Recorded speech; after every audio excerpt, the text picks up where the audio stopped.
اسلام کی بہار شریعت۔ اور فرماتے ہیں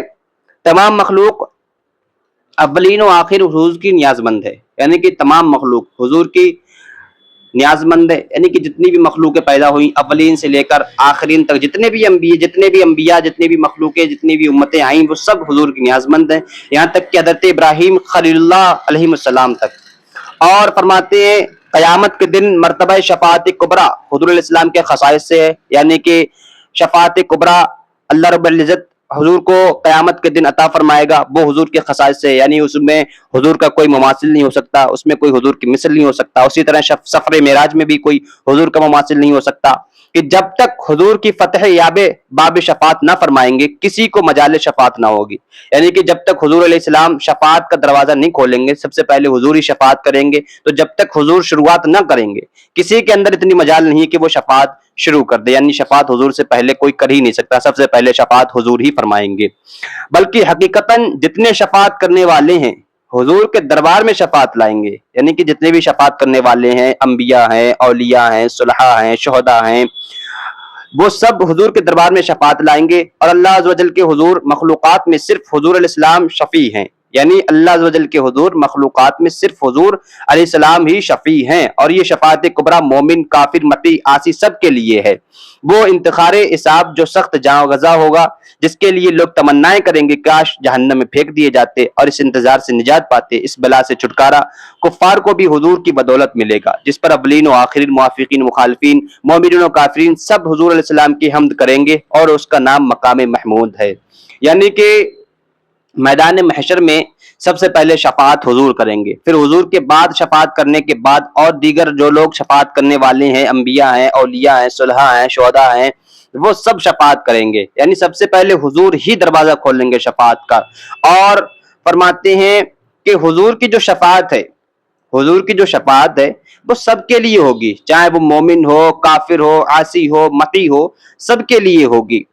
اور فرماتے ہیں شفاعت کے اور بھی اقسام ہیں، مثلا بہتوں کو بلا حساب جنت میں داخل فرمائیں گے۔ شفاعت کے بہت سارے اقسام ہیں، پہلے یہ ہے کہ بہتوں کو بلا حساب جنت میں داخل، ان کے کوئی حساب ہی نہیں ہوگا، اور جن میں 4 ارب 90 کروڑ کی تعداد معلوم ہے، یعنی کہ جو بلا حساب جنت میں جائیں گے، جن کا کوئی حساب و کتاب نہیں ہوگا، ان کی تعداد 4 ارب 90 کروڑ کی تعداد ہے، 4 ارب 90 کروڑ کی تعداد جو بلا حساب، بغیر حساب و کتاب کے جنت میں جائیں گے۔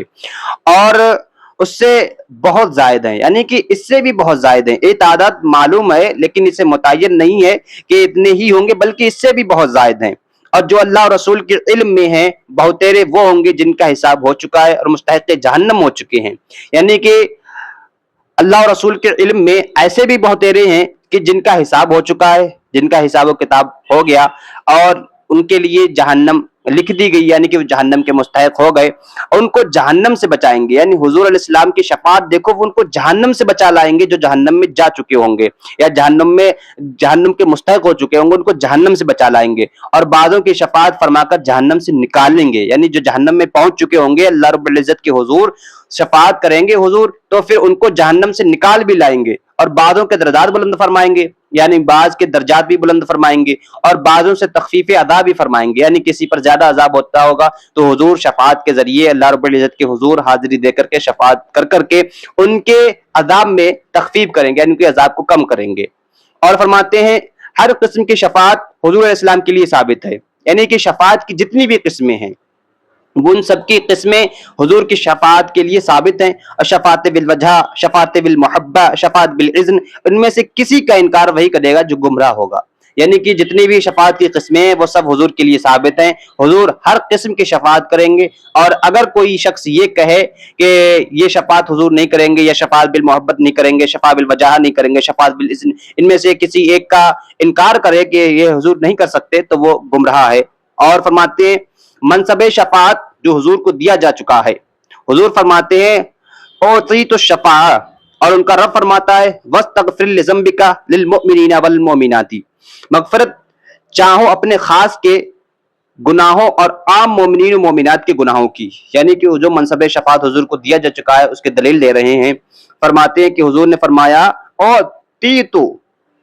فرماتے اوتی تو شفاعہ، اور ان کا رب فرماتا ہے یعنی اللہ رب العزت نے ان کی شفاعت کی جو دلیل قائم کی قرآن مجید میں، وہ فرماتے ہیں وَاسْتَغْفِرْ لِذَنْبِكَ لِلْمُؤْمِنِينَ وَالْمُؤْمِنَاتِ، یعنی مغفرت چاہو اپنے خاصوں کے گناہوں کی اور عام مومنین اور مومنات کے گناہوں کی۔ اور شفاعت اور کس کا نام ہے؟ اللہم ارزقنا شفاعت حبیبک الکریم یوم لا ینفع مال ولا بنون الا من اتى اللہ بقلب سلیم۔ شفاعت کے بعد احوال نیز دیگر خصائص جو قیامت کے دن ظاہر ہوں گے احوال آخرت میں انشاءاللہ آپ اس کے بیان میں سنیں گے، یعنی آخرت کے جو احوال بیان کیے جائیں گے انشاءاللہ آنے والی ویڈیوز میں، تو آپ ان کو تفصیل کے ساتھ سنیں گے۔